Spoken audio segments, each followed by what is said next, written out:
माननीय सदस्य राजेश कच्छप जी। धन्यवाद महोदय।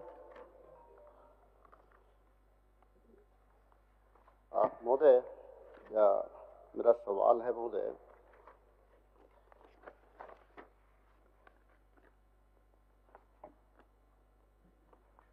यह सभा राज्य सरकार से अविष्टाव करती है कि संविधान की 5वीं अनुसूची में अवध तथा CNT 1908 एवं पी पेशा 1996 में सीमित रांची जिला के HSE लिमिटेड की स्थापना से विस्थापित प्रभावित 35 राजस्व काश्तकारी ग्राम, बिरला इंस्टीट्यूट ऑफ टेक्नोलॉजी से प्रभावित राजस्व काश्तकारी ग्राम मेसरा, रुदिया एवं मुंबई और तथा कांके प्रखंडधीन नगरी मौजा 1894 की लैंड एक्विजिशन एक्ट के दुरुपयोग से तथा संवैधानिक मशीनरियों की उदासीनता की वजह से विस्थापित रैयतों प्रभावितों का अस्तित्व समाप्ति के कगार पर है।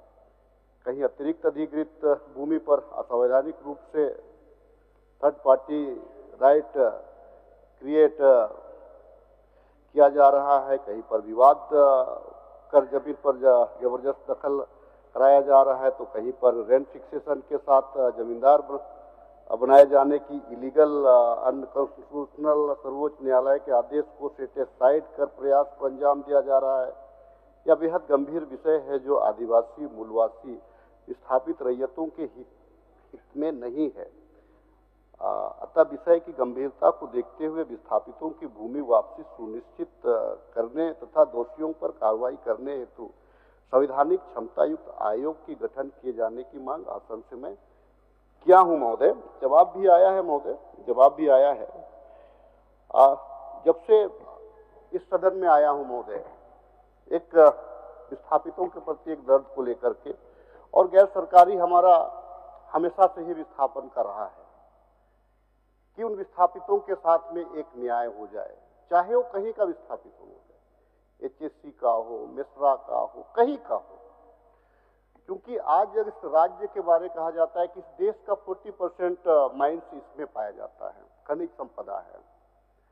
अगर 40% जगहों पे अगर माइनिंग किया जाए आने वाले 100 वर्षों 200 वर्षों में, और वहां पे फिर नए इंडस्ट्रीज लगाए जा रहे हैं, उसमें अगर अधिग्रहण किया जा रहा है महोदय, तो आने वाले दिन में एक परिकल्पना किया जा सकता है कि झारखंड के जो आदिवासी है, जो मूलवासी है, उनकी अस्मिता कहां पे जाएगी।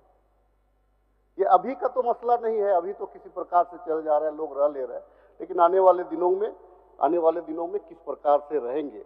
मैं सरकार से इतना जानना चाहता हूं कि सरकार क्या इन विस्थापितों के साथ में न्याय करना चाहती है और नियम संगत करना चाहती है। मैं ये सरकार से जानना चाहता हूं। माननीय मंत्री। अध्यक्ष महोदय, माननीय सदस्य ने बहुत गंभीर मसले पर अपना गैर सरकारी संकल्प लाया। इन्होंने 2-3 चीजों को उद्धृत किया है। तो HSC में जो विस्थापन हुआ है, BIT मेसरा का उन्होंने जिक्र किया है, और कुछ जो भूमि से संबंधित CNT एक्ट और पेशा कानून जैसी बातों को भी उद्धृत किया। और इनका जो चिंता है वो सही है कि पूरे राज्य में विस्थापन का जो दंश लोग झेल रहे हैं और उनके साथ कब न्याय होगा, ये मांग किया। और मूलतः इनका मांग के पीछे एक कारण था कि जो संवैधानिक क्षमतायुक्त आयोग सरकार क्या गठन करना चाहती है, अंत में ये सवाल इन्होंने पूछा। तो माननीय सदस्य को मैं आश्वस्त करना चाहता हूं कि विधि इच्छा भी कंप्लीट हो गई है और कुछ जो क्वारी था उसको भी सरकार ने दुरुस्त कर दिया है। आने वाला दिन में निश्चित तौर पर विस्थापन आयोग को हम लोग कैबिनेट से भी पारित किए हैं और इसका नियमावली भी होने जा रहा है। बहुत जल्दी हम लोग विस्थापन आयोग का घोषणा करेंगे। ठीक है राजेश जी, अभिस्ताप वापस ले लीजिए। नहीं, विस्थापन आयोग के लिए अभिस्ताप वापस ले लीजिए। मैं निश्चित तौर से ले ही लूंगा महोदय, ले ही लूंगा। लेकिन एक ये सरकार की इच्छा जो है, दृढ़ इच्छा दिख रही है, इसका मैं स्वागत कर रहा हूँ। केवल इतना जानना चाहता हूँ महोदय कि बाकी स्टेट जो है और अपना जो प्रदेश है, राज्य झारखंड, उसका नेचर थोड़ा सा भिन्न है। हम सिर्फ 1894 का भूमि अधिग्रहण कानून के अगेंस्ट 2013 का कानून आया, हम इसी बीच में फंसे हुए हैं। लेकिन हमारा क्या है कि हम जो वहां से जो निर्णय हुआ है, जो संवैधानिक निर्णय, केंद्र सरकार का जो निर्णय, सुप्रीम कोर्ट का निर्णय है महोदय, हम इसको भी नहीं मान रहे हैं। इस चीज को हमको स्वीकार करना पड़ेगा महोदय। मैं इसीलिए कह रहा हूं। अच्छा, मैं एक चीज मैं जानना चाहता हूं माननीय मंत्री जी से, सरकार है, क्या कोई भी एजेंसी को थर्ड पार्टी राइट है क्या? कोई भी अधिनियम ये अधिकार दिया है क्या? चाहे 1894 हो, चाहे 1913 हो, ये अधिकार दिया है क्या?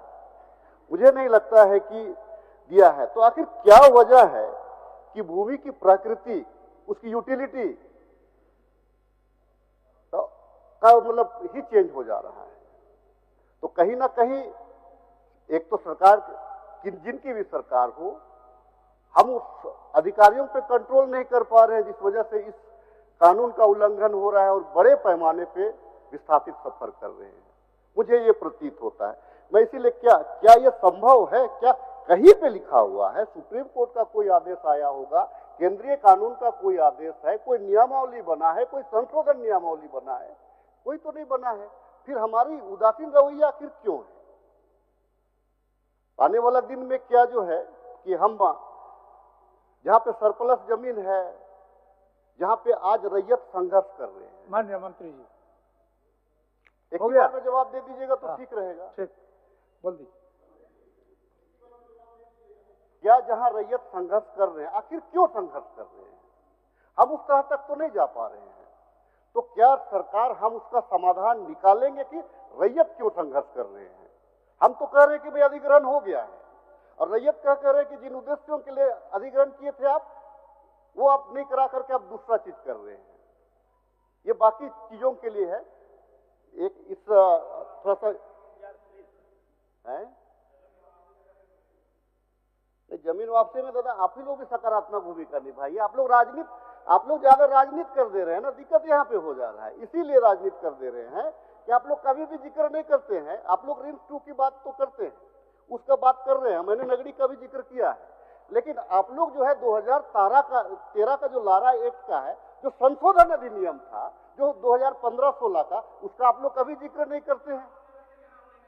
नहीं तो केंद्र को तो दबाव देना पड़ेगा उसके लिए ना, आपको भी हमारे साथ चलना होगा।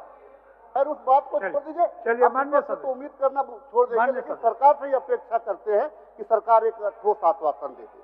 चलिए, सरकार गंभीर है अध्यक्ष महोदय। राज्य निर्माण के बाद उसके पहले भी विस्थापन का मामला इस राज्य ने झेला है, और अभी भी उसका हम लोग अस्थायी समाधान नहीं कर पाए। उनकी जो चिंता है वो जायज है अध्यक्ष महोदय, राज्य हित में है। हम लोग इसलिए गंभीरता से इस पर विचार करने के बाद विस्थापन आयोग का गठन का सारा प्रक्रिया पूर्ण कर ली है सरकार ने। बहुत जल्द विस्थापन आयोग गठन होगा, और उन तमाम विस्थापितों की जो समस्याओं को हम लोग उस माध्यम से देखेंगे और उसका हल होगा। चलिए, अब वापस ले लीजिए। एक पूरक के साथ में सरकार से केवल, क्योंकि बीआईटी का भी मामला एक बड़ा इंस्टीट्यूट है, अच्छा इंस्टीट्यूट है, लेकिन महोदय इस समय में बीआईटी के लिए अधिक, देखिए बीआईटी कोई ये सरकार नहीं है। बीआईटी भी अधिग्रहण किया है, उसको भी कोई प्राइवेट संस्था ही चला रहा है। सरकार ने उसको जमीन दिया, लेकिन जिस प्रकार से वहां पे जो संघर्ष हो रहा है महोदय, वो जमीन सरकार दिया है, लेकिन सरकार ने कभी जांच करने का प्रयास किया है क्या कि वो जमीन का नेचर क्या है जिसको बीआईटी को दिया गया है? इसीलिए मैं इस बात को कह रहा हूं कि वो जमीन खेवट 2 की जमीन है, और जो आज तक आजादी के बाद भी वो जमीन का वेस्टेज नहीं हुआ है महोदय। बीआईटी का आज भी वेस्टेज नहीं हुआ है। आज भी रैयत जो है, जितना उस जमीन का अधिग्रहण किया गया, लेकिन अतिरिक्त जमीन पे जहां पे हल चलाने जा रहे हैं वहां पे रोका जा रहा है।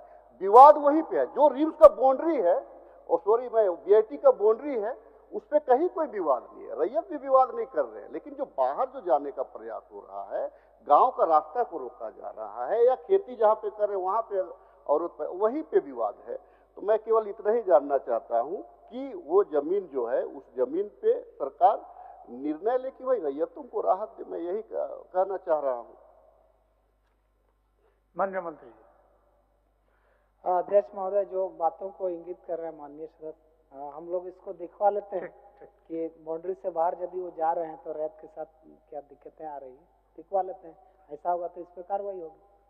अभिस्ताव वापस लीजिए। हाँ, चूंकि आयोग का भी अभी गठन अभी हो- वापस आयोग का हो भी गया गठन आपका। हो गया है, उसका धन्यवाद देते हुए ठीक। चूंकि आपने हमारा गैर सरकारी का जिक्र करते हुए भी आपने आयोग का जिक्र किया है कि गठन किया जा रहा है, इसीलिए मैं सरकार का तहे दिल से आभार व्यक्त करते हुए इस आशा उम्मीद के साथ कि हमारे जो विस्थापित है उसके साथ हम आने वाले दिनों में न्याय करेंगे। बहुत बहुत धन्यवाद। धन्यवाद। अभिस्ताव वापस लीजिए मान्य क्या सदस्य। महोदय, अभिस्ताव तो ले लिया? ठीक।